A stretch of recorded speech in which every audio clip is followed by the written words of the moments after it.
السلام علیکم ورحمۃ اللہ وبرکاتہ نحمده ونصلی علی رسولہ الکریم اما بعد۔ مغفرت کا عشرے کا ایک سبق اور سن لیجئے۔ آج کا یہ سبق ہے، حضور اکرم صلی اللہ علیہ وسلم کا ارشاد ہے کہ جو شخص بھی اس حال میں مرے کہ لا الہ الا اللہ محمد الرسول اللہ کی پکے دل سے شہادت دیتا ہو، ایک مرتبہ کلمہ دل سے پڑھ لیجئے، سب دماغ کو حاضر کر لیجئے، میرا سبق سنتے ہی لا الہ الا اللہ محمد الرسول اللہ صلی اللہ علیہ وسلم دل سے پڑھے تو ضرور جنت میں داخل ہوگا اور ضرور اللہ تعالیٰ اس کی مغفرت فرمائیں گے۔ سبحان اللہ، کتنی بڑی فضیلت ہے۔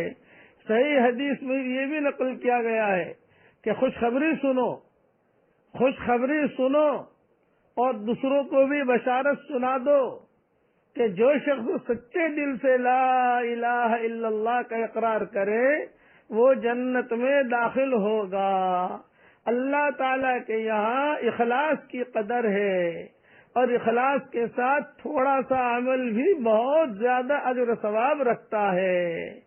دنیا کے دکھاوے کے واسطے، لوگوں کے خوشی کرنے کے واسطے کوئی کام کیا جائے وہ تو ان کی سرکار میں بیکار ہے، بلکہ کرنے والے کے لیے وبال ہے، لیکن اخلاص کے ساتھ تھوڑا سا عمل بھی بہت کچھ رنگ لاتا ہے۔ اس لیے اخلاص سے ایک مرتبہ یہ کلمہ پڑھ لیجئے، پڑھتے ہی اللہ تعالیٰ ہمارے گناہوں کو معاف کر دیں گے اور اللہ تعالیٰ جنتی ہونے کا پروانہ لکھ دیں گے۔ اشہد ان لا الہ الا اللہ واشہد ان محمد رسول اللہ صلی اللہ علیہ وسلم۔ کتابوں میں ایک قصہ لکھا ہے کہ یحییٰ ابن اکثم ایک بہت بڑے محدث ہیں۔ جب ان کا انتقال ہوا تو ایک شاگرد نے ان کو خواب میں دیکھا، ان سے پوچھا کیا گزری؟ یہ جوانی میں ان کا انتقال ہو گیا تھا کہ کیا گزری؟ فرمانے لگے میری پیشی ہوئی اللہ کے دربار میں، مجھ سے فرمایا او گنہگار بوڑھے، تو نے فلاں کام کیا، فلاں کام کیا، فلاں کام کیا، میرے گناہ گنوائے گئے اور تو نے یہ کیا۔ میں نے عرض کیا یا اللہ آپ کی طرف سے تو یہ حدیث مجھے نہیں پہنچی۔ فرمایا اور کیا حدیث پہنچی ہے؟ تو عرض کیا وہ یعنی وہیں پر اللہ کے سامنے پوری سند کے ساتھ وہ حدیث انہوں نے نقل کی۔ یہ کتابوں میں قصہ لکھا ہے۔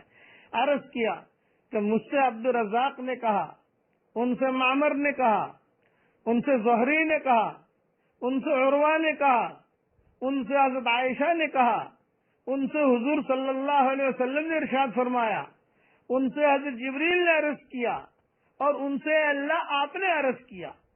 جبریل سے آپ نے کہا تھا کہ جو شخص اسلام میں بوڑھا ہوا اور میں اس کو اس کے اعمال کی وجہ سے عذاب دینے کا ارادہ بھی کروں لیکن اس کے بڑھاپے سے شرما کر معاف کر دیتا ہوں۔ اسلام میں بڑھاپا آنا یہ بھی بہت بڑی سعادت مندی کی چیز ہے۔ بال سفید ہو جائے اسلام کی حالت میں۔ آج کل لوگوں کو جو ہے بال کالے کرنے کا شوق بہت ہوتا ہے۔ جہاں بال سفید ہوئے تو جوانی میں رہوں، لوگ مجھے جوان سمجھیں، اسے جو ہے کالا خضاب لگاتے ہیں، یہ مناسب نہیں ہے، بلکہ سفید بال اللہ کو پسند ہے۔ فرمایا کہ اللہ تعالیٰ خود فرماتے ہیں کہ آپ نے یہ فرمایا تھا، وہ محدث اللہ تعالیٰ سے کہہ رہے ہیں کہ آپ نے فرمایا تھا کہ بڑھاپے سے شرما کر معاف کر دیتا ہوں، اور اے اللہ یہ آپ کو معلوم ہے کہ میں بوڑھا ہوں۔ اللہ تعالیٰ نے فوراً جواب دیا، ارشاد ہوا عبد الرزاق نے سچ کہا، معمر نے بھی سچ کہا، زہری نے بھی سچ کہا، عروہ نے بھی سچ نقل کیا، عائشہ نے بھی سچ کہا اور نبی نے بھی سچ کہا، جبریل نے بھی سچ کہا اور میں نے بھی سچ کہا۔ یہ کہتے ہیں اس کے بعد اللہ تعالیٰ نے مجھے جنت میں داخلے کا ارشاد فرما دیا، جا میں نے تجھے معاف کر دیا۔ تو جو بوڑھا آدمی ہو اس کو تو کلمہ بہت پڑھنا چاہیے، جوانوں کو بہت پڑھنا چاہیے، ایک مرتبہ یہ کلمہ پڑھ لیجئے، اشہد ان لا الہ الا اللہ واشہد ان محمد رسول اللہ صلی اللہ علیہ وسلم۔ حضور صلی اللہ علیہ وسلم کا ارشاد ہے، ہر عمل کے لیے اللہ کے یہاں پہنچنے کے لیے درمیان میں پردہ ہوتا ہے، مگر لا الہ الا اللہ اور باپ کی دعا بیٹے کے لیے، ان دونوں کے لیے کوئی پردہ نہیں ہے۔ ہر عمل کے لیے پردہ حجاب ہوتا ہے، لیکن لا الہ الا اللہ اور باپ کی دعا بیٹے کے لیے، ان دونوں کے لیے کوئی حجاب نہیں۔ یہ رمضان کا مہینہ گزر رہا ہے، مغفرت کا عشرہ گزر رہا ہے، اپنے اولاد کے لیے بھی خوب دعا مانگو، اپنے بیوی بچوں کے لیے بھی خوب دعا مانگو، اور کلمے کا اہتمام کرو کہ اللہ تعالی ہم سب کو اس رمضان کے مہینے کی قدر کرنے کی اللہ توفیق عطا فرمائے۔